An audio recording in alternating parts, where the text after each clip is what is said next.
Morning. നമുക്കിന്ന് വളരെ എളുപ്പത്തിൽ ഉണ്ടാക്കാൻ പറ്റുന്ന ഒരു കിടിലൻ സ്നാക്ക് തയ്യാറാക്കിയാലോ. കുട്ടികൾക്കൊക്കെ വളരെയധികം ഇഷ്ടപ്പെടും. കുട്ടികൾക്ക് മാത്രമല്ല വലിയവർക്കും ഇഷ്ടപ്പെടും. അധികം സമയമൊന്നും എടുക്കില്ല കേട്ടോ. എല്ലാവർക്കും എളുപ്പത്തിൽ തയ്യാറാക്കാൻ പറ്റിയ ഒരു സ്നാക്കാണ്. ഒരു ഏത്തപ്പഴവും 2-3 സ്ലൈസ് ബ്രെഡും ഉണ്ട്, ഒരു മുട്ട ഉണ്ടെന്നുണ്ടെങ്കിൽ ഒരു 10 മിനിറ്റിൽ നമുക്ക് ഈ സ്നാക്ക് തയ്യാറാക്കി കഴിക്കാം. ഇളം ചൂടോടുകൂടി കഴിക്കാം കേട്ടോ. ചൂട് മാറിയിട്ട് കഴിക്കുന്നതിനേക്കാൾ ടേസ്റ്റ് ഇളം ചൂടോടെ കഴിക്കുന്നതാണ്. അപ്പോൾ നമുക്ക് എങ്ങനെയാണ് നമ്മുടെ ബ്രെഡ് ഏത്തപ്പഴം സ്നാക്ക് തയ്യാറാക്കുന്നതെന്ന് നോക്കാം. നമുക്ക് നമ്മുടെ ഇൻഗ്രീഡിയൻസ് നോക്കാം. ഞാനിപ്പോൾ 3 സ്ലൈസ് ബ്രെഡ് എടുത്തിട്ടുണ്ട്, ഒരു ഏത്തപ്പഴം എടുത്തിട്ടുണ്ട്. നന്നായിട്ട് പഴുത്ത പഴം എടുക്കുക കേട്ടോ.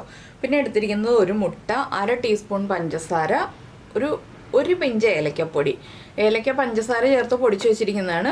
ഏലക്കപ്പൊടിക്ക് പകരമായിട്ട് നമുക്ക് വാനില എസൻസ് ഒരു ഡ്രോപ്പ് ചേർക്കാം കേട്ടോ. ഏലക്കപ്പൊടിയുടെ ഫ്ലേവർ താല്പര്യമില്ല എന്നുണ്ടെങ്കിൽ, പക്ഷേ കൂടുതൽ ടേസ്റ്റ് ഏലക്കപ്പൊടിക്കായിരിക്കും. ആദ്യം നമുക്ക് ഈ ബ്രെഡ് ഒന്ന് കട്ട് ചെയ്തെടുക്കണം. ബ്രെഡ് റൗണ്ടിൽ കട്ട് ചെയ്തെടുക്കണമെങ്കിൽ റൗണ്ടിൽ കട്ട് ചെയ്തെടുക്കാം, ഇല്ലാന്നുണ്ടെങ്കിൽ സ്ക്വയർ ഷേപ്പിൽ കട്ട് ചെയ്തെടുക്കാം. നമുക്ക് ഈ ബ്രെഡിൻ്റെ നടുഭാഗം വേണം. അപ്പോൾ നടുഭാഗത്ത് റൗണ്ടോ സ്ക്വയർ ഷേപ്പിലോ കട്ട് ചെയ്തെടുക്കാം. പഴവും നമുക്കൊന്ന് കട്ട് ചെയ്തെടുക്കാം.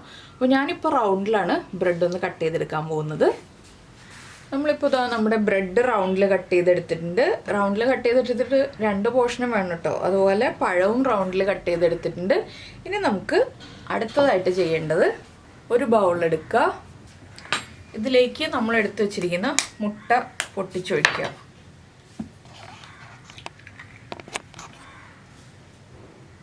ഈ മുട്ടയിലേക്ക് ഒരു പിഞ്ച് ഏലക്കപ്പൊടി, നമ്മുടെ ഇഷ്ടത്തിനനുസരിച്ച് മധുരം ചേർക്കാം കേട്ടോ. ഞാനിപ്പോൾ 1/2 ടീസ്പൂൺ പഞ്ചസാരയെ ചേർക്കുന്നുള്ളൂ എന്നേ ഉള്ളൂ. കുട്ടികൾക്കൊക്കെ ആണെങ്കിൽ മധുരം കൂടുതൽ ഇഷ്ടമാണെങ്കിൽ കൂടുതൽ പഞ്ചസാര ചേർക്കാം. ഇനി നന്നായിട്ടൊന്ന് ബീറ്റ് ചെയ്തെടുക്കുക. ഇത് ആദ്യം ചെയ്ത് വെക്കണം. പിന്നെ നിങ്ങൾക്ക് ബട്ടറോ നെയ്യോ യൂസ് ചെയ്യാം ഈ ഒരു റെസിപ്പിയിലേക്ക്. ഞാനിപ്പോൾ ബട്ടറാണ് എടുക്കുന്നത്, നെയ്യ് ചേർത്താലും മതി. അപ്പോൾ ഇത്രയും റെഡിയാക്കിയിട്ട് നമുക്കൊരു പാൻ ചൂടാക്കിയെടുക്കാം. അപ്പോൾ നമ്മുടെ പാൻ നന്നായിട്ട് ചൂടായിട്ടുണ്ട്. അതിനുശേഷം നമുക്ക് നെയ്യോ ബട്ടറോ എന്ന് ഞാൻ പറഞ്ഞില്ലേ, ഞാനിപ്പോൾ ബട്ടർ ആഡ് ചെയ്യുന്നുണ്ട്. ബട്ടർ ഒന്ന് ചൂടായി തുടങ്ങുമ്പോൾ തന്നെ നമ്മൾ റൗണ്ടിൽ കട്ട് ചെയ്ത് വെച്ചിരിക്കുന്ന പഴം ബട്ടറിലേക്ക് ചേർത്ത് കൊടുക്കുക. ഇത് ലോ ഫ്ലെയിമിൽ വെച്ചിട്ട് ചെയ്യണം കേട്ടോ, ഹൈ ഫ്ലെയിമിൽ വയ്ക്കരുത്. പഴം ചെറിയ കനത്തിൽ കട്ട് ചെയ്യുക, ഒരുപാട് കനം കുറച്ച് കട്ട് ചെയ്യരുത്. അതുപോലെ തന്നെ കൂടുതൽ ബട്ടറിൻ്റെ ആവശ്യമില്ല കേട്ടോ, കുറച്ച് ബട്ടർ മതി. ഇനി പഴത്തിൻ്റെ 2 സൈഡും ഒന്ന് കളർ മാറി വരുന്നത് വരെ, അതായത് പഴം ഒന്ന് 1/4 ഭാഗം കുക്കായി വരുന്നത് വരെ നമ്മളൊന്ന് ലോ ഫ്ലെയിമിൽ വെച്ചിട്ട് കുക്ക് ചെയ്തെടുക്കുക. ഇപ്പോൾ നമ്മുടെ പഴം ഒരു സൈഡ് റെഡിയായി വന്നിട്ടുണ്ട്. നമുക്ക് അടുത്ത സൈഡിലേക്ക് ഇങ്ങനെ ഒന്ന് തിരിച്ചിട്ട് കൊടുക്കാം. ഒരുപാട് ബ്രൗൺ കളർ ആയി പോകണ്ട കേട്ടോ. ഈ ഒരു ചെറിയ ഷെയ്ഡ് വന്നാൽ മതി. അത് വരുമ്പോൾ തന്നെ നമുക്ക് അടുത്ത സൈഡിലേക്ക് തിരിച്ചിടാം. ഇതിലേക്ക് പഞ്ചസാരയൊന്നും ചേർക്കണ്ട കേട്ടോ. എല്ലാ പഴവും തിരിച്ചിട്ടിട്ട് ബട്ടർ കുറവാണെങ്കിൽ നമുക്ക് ബട്ടർ വീണ്ടും ആഡ് ചെയ്ത് കൊടുക്കാം. അപ്പോൾ ഞാൻ എന്താ പഴമൊക്കെ തിരിച്ചിട്ടിട്ടുണ്ട്. ഇനിയിപ്പോൾ പഴത്തിൻ്റെ ഷേപ്പ് പോവാതെ വേണം നമ്മളിതൊന്ന് തിരിച്ചിടാനായിട്ട്. അത് പ്രത്യേകം ശ്രദ്ധിക്കുക. സ്പൂൺ ഉപയോഗിച്ച് തന്നെ തിരിച്ചിടുക, സ്പാറ്റില ഉപയോഗിച്ചിട്ട് തിരിച്ചിടരുത്, ഫോർക്ക് യൂസ് ചെയ്തിട്ട് തിരിച്ചിടരുത്. ഒരു ചെറിയ സ്പൂൺ യൂസ് ചെയ്തിട്ട് തിരിച്ചിടുകയാണെങ്കിൽ നമുക്ക് പഴത്തിൻ്റെ ഷേപ്പ് മിസ്സാവാതെ തിരിച്ചിടാൻ പറ്റും. ഇത് നമ്മൾ തുടക്കക്കാരെ ഉദ്ദേശിച്ചിട്ടാണ് ഇത്രയും ഡീറ്റെയിൽ ആയിട്ട് പറയുന്നത് കേട്ടോ. അറിയാവുന്നവർ സ്കിപ്പ് ചെയ്തോളൂ ഈ ഒരു പോർഷനൊക്കെ. അപ്പോൾ ഈ ഒരു സൈഡും കൂടി കുക്കാവുമ്പോൾ നമുക്ക് ഇതൊരു പ്ലേറ്റിലേക്ക് മാറ്റി വയ്ക്കാം. അപ്പോൾ നമ്മുടെ പഴം അടുത്ത സൈഡും കുക്കായി വന്നിട്ടുണ്ട്. നമുക്കിതൊരു പ്ലേറ്റിലേക്ക് മാറ്റാം. ഫ്ലെയിം ഓഫ് ചെയ്യാം കേട്ടോ. വീണ്ടും ഞാൻ അതേ പാൻ തന്നെ ചൂടാക്കിയിട്ട് കുറച്ച് ബട്ടർ ഇട്ട് കൊടുക്കുകയാണ്. ഇപ്പോൾ കുറച്ചധികം ബട്ടർ ഇട്ട് കൊടുക്കുക. ഞാനിപ്പോൾ ഫ്ലെയിം കുറച്ച് വെച്ചിട്ട് ഒരു ബ്രെഡ് സ്ലൈസ് വെച്ച് കൊടുക്കുകയാണ്. ബ്രെഡ് സ്ലൈസ് ഒരു സൈഡിലേക്ക് നീക്കി വയ്ക്കുക കേട്ടോ. ഒരു സമയത്ത് 1-2 ബ്രെഡ് സ്ലൈസ് വെച്ച് കൊടുക്കുക.